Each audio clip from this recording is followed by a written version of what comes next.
Welcome to the Lightbulb Moment podcast. You are listening to episode 20, Digital Body Language, What is it? In this episode, what is digital body language? How it works live online? Why you should have it in your mind? And our key learning point, understanding how to use it. Joe, digital body language, go! Straight into it then, Mike. No prep, no setup, thanks. Well, I was thinking this is a big topic. We're probably going to need multiple podcasts. So let's start at the beginning. Conception and the basics of what is digital body language. Okay, fair enough. Well, the term was developed by a guy called Steve Woods, and it was back in 2009. He's got a blog. Mike will provide you a link to it. And he described it as the aggregate of all the digital activity you see from an individual. So that's each email they open or click, each website they visit, every form they fill in, but also it's the granular detail of that, which I won't get all geeky and boring with you on. And Steve really used the term to focus on the data gathered to really garner a much better understanding of a potential prospect or sale, if you like, and for marketing uses on websites. Okay, so we're talking about how quickly people go through a web page or scan your email, and that builds up a picture of digital body language. Yeah, so you can start to build up a picture of either an individual instance. The example I always give is, what if somebody was at the top of your website, scrolled to the bottom in 2 seconds, then to the top, then to the bottom, then to the top, then to the bottom? What does that digital body language mean? Well, to me, it means they're searching for information and they can't find it. So therefore, we need to put the information on the web page, or we need to make it bolder so they can see it, or at the top, something like that. And we see the same in physical body language when somebody comes into a shop and they're just doing that looking around, can't see anything, body language, and that's an equivalent, really. Yeah, that is really interesting. And I'm sure there are massive tech companies which crunch in data like this, and probably actually nowadays even much smaller companies doing exactly the same. Yeah, absolutely. So, I mean, Steve used it very much in terms of data gathering for marketing on websites. But actually, the term digital body language is being used by all sorts of people in all sorts of ways, from anything to do with e-learning design and learning management systems through to how can you do coaching online and have a conversation online, which Marshall Goldsmith is doing. So what I focus on, I really narrow this down to look at it in a live online environment. So a webinar, a virtual classroom, a meeting, whatever it is, it's that live digital body language. That's how I focus on it and what I want to talk about today. So we're talking here about sort of how quickly people use the chat window, or I guess, or if they don't use the chat window, or how they use the tools, things like this. Yeah, so the tools are a huge part of it, both in what the attendees do and what we can read from it, but also in how we design and deliver and how we use the tools. So yeah, that's a big part of it. I guess the other part of it actually is we have to really focus on the social cues that help us. And this is really a skill set. If you think about Facetoface, we've developed this over, thousands and thousands of years of evolution. And converting that into live online in perhaps the last 20, 30 years, it's not always easily understood. It's not always easy for people to get the nuance and the detail. But when I speak to people and they do get it, you get those, the whole point is the light bulb moment. You get those moments where they go, I get it, and see the value it can add. So why is this important for people facilitating live online, and how does it work? Well, when people are first thinking about going live online, whether that's kind of a broadcast presentation, marketing webinar, or whether it's a really engaging virtual classroom session, one of the things they worry about is not being able to see people that they're talking with or to. And this is because, quite frankly, we're probably hardwired to read facial expressions and body language that you see face to face. So when I'm speaking at a conference, I can tell if people are bored, usually, or engaged sometimes, or in a classroom, I can see if somebody wants to ask a question, or maybe they're frowning and they've got a discussion point, or they're just nodding and smiling and agreeing. And online, what we need to do, we kind of need to design or engineer these situations a little bit more. Yeah, I mean, for sure. I think definitely people we speak to, at least, their first concern is not being able to see the attendees. And then secondly, just the fear of the technology. These are definitely the two biggest concerns that people come to us with, isn't it? Yeah, absolutely. And completely understandably, because they're the things that are completely different from when they've presented either a meeting or a conference, or they've taught in some kind of classroom or learning environment.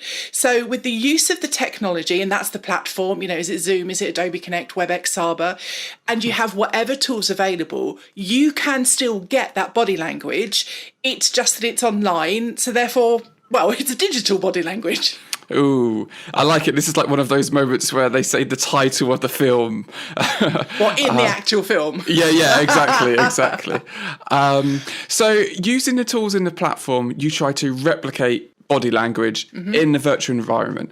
So you can get a sense of what the attendees' thoughts, feelings, what's going on. Is that about right? Yeah, at its core. So if we take a virtual classroom and a face-to-face equivalent as an example, face-to-face, our attendees, they'll open the door, they'll come in, they say hello, they sit down. And straight away from that, you can gauge their mood. Were they coming in and were they like, hello, good morning? Did they chat a bit more? Oh gosh, it's really grey and rainy today. Or did they just come in and go, hello, and sit down and head in their phone or book or whatever it is that they're doing? So you instantly get two very different scenarios there. So in the virtual classroom, and remember a virtual classroom is maybe 8, 10, 12 people, I get straight into that chat window welcoming people.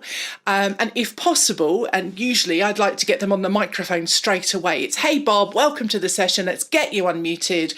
And we do the same thing. How are you today? What's going on? What's the weather like in wherever you are? That kind of thing. And from that, not only are we doing that technical check of, can you hear me? Can I hear you? Can you type in the chat window? All of that is there and built in. But actually, I'm really gauging, are they nervous on the microphone? Are they in a busy office? Are they taking a really long time to type a short answer in the chat window, for instance? Yeah, that's really interesting. So you're instantly building up that digital body language for that person. And I guess it's even how quickly they unmuted. If they're unmuting themselves, did it take them 30 seconds? Okay, maybe they're a bit not too sure about the technology. Yeah, so I mean, obviously things will be different depending on, is it a one-off session? Is it a course that you're delivering? Have you taught them the tools yet? Have you explained it before? A lot of that stuff comes into it. So it's not just, they've been really slow to unmute. Oh, well, they're going to be rubbish. It's not anything like that. But I'll give you an example. I was hosting a webinar the other day and the speaker came on early and I'd messaged the speaker saying, hi, please, how are you doing today? But at the same time, I was saying verbally, right, let's get you unmuted, look at the top left, blah, blah, blah, and explaining it. And it took ages for them to do anything. They didn't unmute, they didn't say hello. We were using Adobe Connect, so I could see eventually they were typing, and they were typing for ages. So that to me meant either they were really slow or typing something really long, or both. And as it happened, what they were doing, which was really lovely, is they were answering the first question of how are you, which was, I've been doing this today, I've been having these meetings, blah, blah, blah. And that was really great. But what I meant was, let's get you unmuted. And so what came out of that, though, was that my digital body language could have been better, which it should have been, hi, let's get you unmuted. I should have focused on that. But also, that person was a bit slower to respond, but was responding in kind with social norms. So it gave me a huge amount of information in just those few minutes. Yeah, exactly. And I guess this also comes in with the virtual classroom of, I think you mentioned earlier, of needing to sort of engineer that environment. People are aware that, or even in a face-to-face classroom, the facilitator may well say, right, the rules of this session, anyone who's got any questions, just put your hand up and I'll come to you. And I guess in the virtual environment, you even need to sort of explain how that is going to work, don't you? Yeah, of course you do. So if it's the beginning of a course or a one-off session, whatever, you do just have to run through your technology. So it could be you've only got a hand up and you want to explain how to use that, or you've got the green tick or check mark and the red cross and you want to be able to use those as well. So you do have to explain those, of course. But then after that, that's about using your tools to try and replace is the wrong word, but construct digital body language where you would normally have your physical body language. Okay, that's really interesting. And I'm just trying to wrap my head around this, as probably quite a few of our listeners are trying to do as well. What about subtle body language, like a fidget or a look of confusion, or, people who are nodding or shaking their head when you've said something? Yeah, that is a bit of a tricky one. And whilst I'm all about webinars and virtual classrooms, as anybody who knows me knows, I also love my face-to-face sessions. So I delivered a face-to-face session recently, a couple recently, and they were brilliant. The audience was amazing. We were in sync. It was funny. They asked great questions. And a lot of that came about because I could read the subtle body language of the people in the room. You might remember there was one guy who had a particular facial expression, and I just said to him, "It looks like you've got a question." And he kind of went, yeah, it's kind of about this and kind of about that. And I could just pick that up from the subtlety of his face. I can't do that online. But what I can do is use the tools to be able to build that up where possible. So I often give examples of, let's use the green tick or check mark and the red X in order to just simulate that a little bit, because by me saying a closed question and asking people to yes or no, it's giving me the nodding head or the shaking head, which normally I would just look around in a room. But there, as I've said before, then I build up into chat window, microphone, and so on. But that's the start of it, is to go, what do I normally do? And now I need to reconstruct it online. I think that's a really valid point of actually almost having to have those pauses in your virtual classroom to give you that, as you've said, that equivalent of what you would have face to face. So are we saying the major hurdle is using the right tool at the right time? Is it that simple? Oh, of course, Mike, it's always that simple. It's definitely part of it.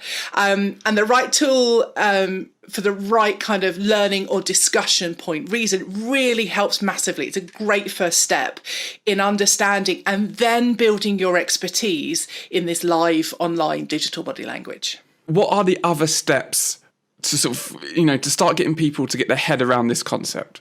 Do you mean get your head around this concept? yeah, exactly. I'm still miles behind on this. Okay, well, firstly, obviously just acknowledging it and being aware of how much we use body language when facilitating face-to-face. So if we have it in our mind that when it comes to the design of our session, then obviously the delivery, it really helps. And I always talk about this in terms of deconstructing and understanding what you do face-to-face and then rebuilding it. And actually, I find that people who are virtual trainers or webinar delivery experts, actually, they do face-to-face much better because they have to understand what they've done for 10, 20, 30 years in order to do it really well online. So that's a really interesting point. I love that. Sorry, carry on. Yeah, well, it's about understanding what you do and why you do it and capitalising on that. So obviously, yes, you need to know how your platform works inside out, all of the different tools available to you and how you can use them even creatively sometimes. Also, this is about how you will see your attendees throughout the session. All of the use of the tools, the activities, the discussions, how you build that together. So just to sort of say a stupid thing here, this isn't see them on webcam, you mean see them through their digital body language? Yeah, it's definitely, I mean, you could be on webcam, that would be amazing, but most sessions don't have all your attendees on webcam, and certainly a webinar, you wouldn't do that. But yeah, it's see in inverted commas, I guess. It's how to be able to kind of understand some of what your attendees are thinking, feeling and doing and communicating with you. Thanks for that, Joe. Always great items on what people can do and think about going forward. I do have a question though. Why should our listeners put effort in to this digital body language concept. I mean, really sell this concept to me.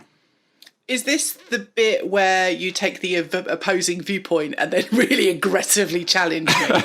I'd actually forgotten about that because we haven't done it the last few podcasts, have we?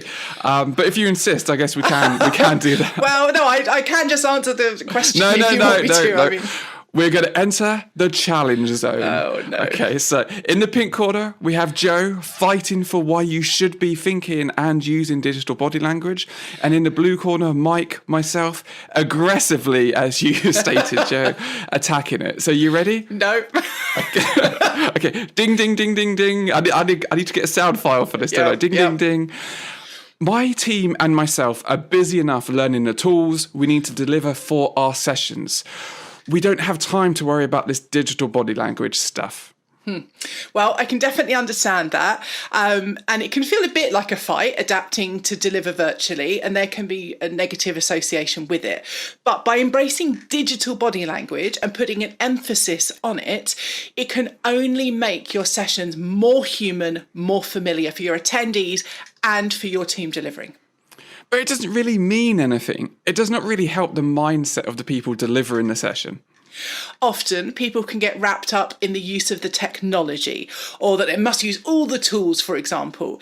But if we have digital body language in our minds, it can actually change our perspective and our narrative. If I use this tool, what will I get to see from my attendees?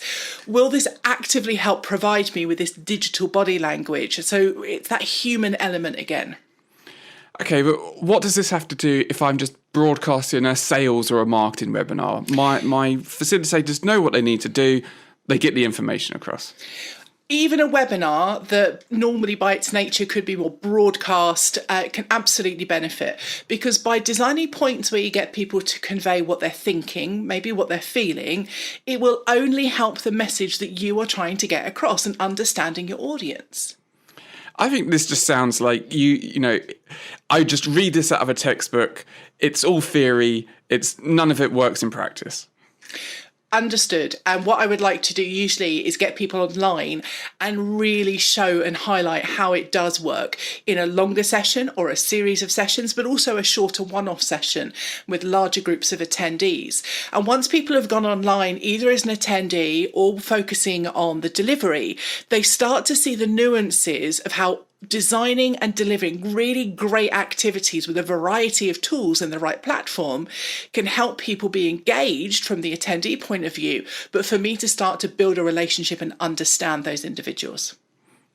Okay, fight over. You can breathe. I think that was really good. I was going to say not a knockout, but decision by points. But I think that last point, maybe it was a knockout. I feel a bit dizzy there. Oh, well, I never know if I'm winning these, so I'll take that. No, you always do great. You always do great, especially today. One thing I did think was interesting, and I want to ask, not challenge, I want to ask, about a point where you said on webinars you can still get a sense of people's feelings. So that's even if it's sort of a larger attendee base. Now, I know we attended a really sales-heavy webinar sort of last year where the facilitator kept stopping to ask really closed questions and practically forcing people to type yes in the chat window. Yes. Now, is this digital body language? I mean, or is it digital body language for good or bad? I mean, what is it? What do you think? With great power becomes... Yes, I think you're trying to say with great power comes great responsibility. Yeah, I was just going to let you edit that out and do it properly. Yes, it does. I mean, for good or bad, I like that. And it's a new section we should have instead of the fight. It's kind of like good, or you're using these for good or evil. So I think I remember the webinar you're talking about, and there was actually, whilst there was a chat window, it was only a chat window for the host. So actually we couldn't see what people were typing, which was really interesting. And the facilitator was building up the attendees throughout the session to keep saying yes. It became almost a programmed response from people. It happened 10, maybe 15 times throughout the session, and she was doing things like, well, you will want this, or you would do this in business, right? Or you've had these experiences, right? And obviously the answer was yes, loads, and oh yes, I've remembered this, and so on. And she built up to the sale point. And the same tactic was then used to basically get people saying yes to buying the product or service. Yeah, it was really cringy, and it was surprising how effective it actually seemed to be working in the session. Absolutely. And I remember attending this with you because we were on Skype typing to each other in the background, and I was saying, this is not how I want to do our marketing webinars. This is not our approach, because for me, that's using things like digital body language, the tools, and sale tactics actually for evil rather than good. That's how I see it.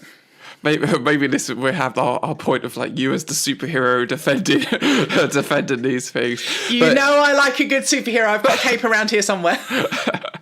But yeah, no, it was really interesting how it was used. And yeah, I think I'm with you definitely for maybe not evil, but definitely for a financial gain at some point in it. Yeah, for sure. So as a summary, can you bring this all together for our listeners to go forward and actually put some of this digital body language idea into practice? I can try. I mean, I did write an epic blog post on this with tons of research, but if you want me to summarise that in 30 seconds, Mike, I'll give it a go. Well, I will also, in the description for this podcast, I'll link that digital body language post that Joe did do. Okay. That's cool. Thank you. So things to think about. Take some time to really think about what you want to achieve in your live online session and what body language cues you normally use to help you face to face, and think about, well, how can I do that online? And that's using the platform and the tools that you've got available in that, and how each one of those can be used not just for engaging your attendee, but also to give you that feedback, that digital body language. And that's the design of your session, and keep that digital body language in mind from the start to help guide you. Yeah, so we're saying right from you're thinking about your session, what it's going to be about, really have digital body language sort of front and centre as you go through that design process. Yeah, especially when it's new, because you need to think about it a bit more. When I design my sessions, I'm not kind of going, what is the digital body language part of it? But that's because I'm planning where I want to go, where I want to pause, have a moment for myself, have a look at attendee names, and just start thinking, how are they understanding the session? How are they feeling about the session? Do I know what they're thinking? And it's by having those thoughts and by delivering that's when I start designing and planning that into the session. And of course, it's a process that builds over time, like any skill, but the end reward is amazing. Being able to anticipate if an attendee has an issue, if they understand a point or want to ask a question, it's extremely powerful no matter what your session is about. That is absolutely amazing, Joe. What a way to end the podcast. Thank you so much. Thank you, Mike. Next up will be another guest podcast. Joe chats with John Swallow about virtual classrooms and the journey that Specsavers went on with them. Thank you for listening. We really hope you enjoyed it and look forward to your feedback and your comments. If you like the podcast, please remember to subscribe and to share. You can follow Mike on Twitter @MikeLightBulb. You can follow me on Twitter @LightBulbJoe, and for other updates @MomentLightBulb. You can also find our podcasts on YouTube, along with more great content. If you're in need of virtual classroom training, check out lightbulbmoment.online. For our blogs, lightbulbmoment.info. And remember our free community for questions and resources, lightbulbmoment.community.